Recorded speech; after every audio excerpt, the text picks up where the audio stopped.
And I'm back with another video on the 2012 Nissan Altima.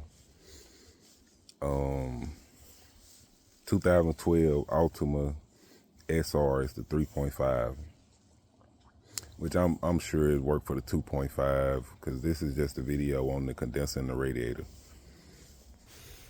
All right, so I put a brand new condenser on. As you can see, the grill is out.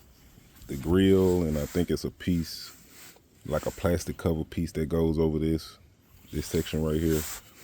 But the front grill is out, and then it's also, I think, a metal frame piece that goes over this. But once you take all that out, it's easy access to the radiator and the condenser. And I don't know exactly what goes over this because I bought the car like this. This is the original condenser.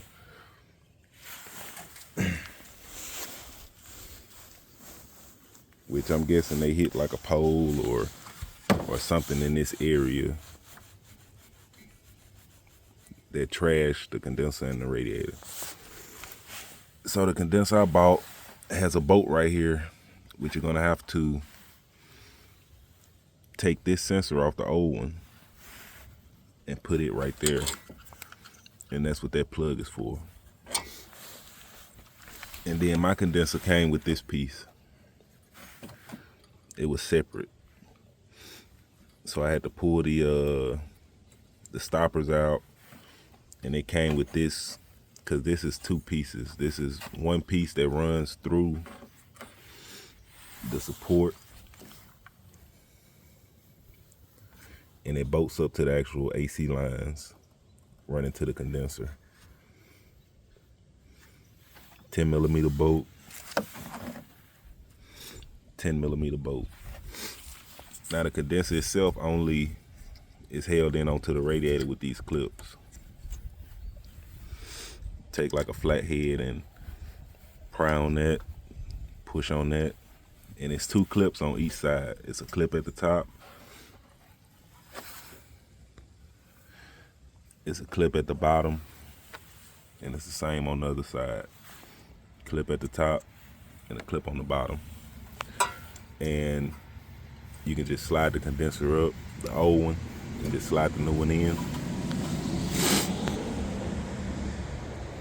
And then as far as the radiator, when you do the radiator, this is a two-piece. So this is a separate piece that runs to the upper radiator hose, but it's also a small,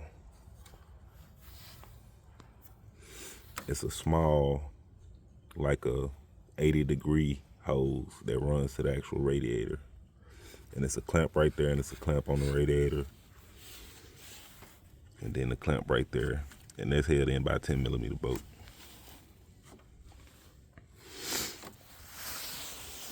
Now just some pointers.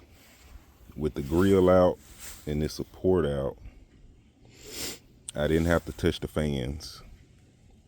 I didn't have to remove the fans because there's two fans on the front side of the radiator, or the back side of the radiator. They're held in by clips too.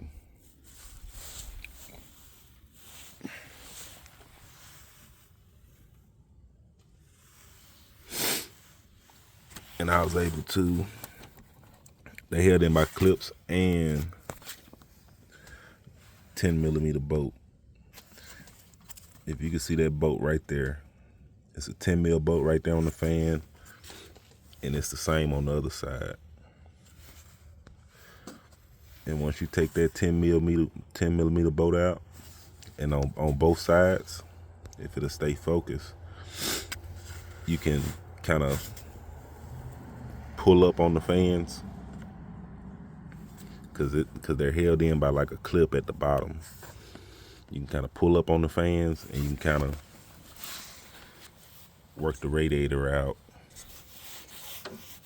from the grill area.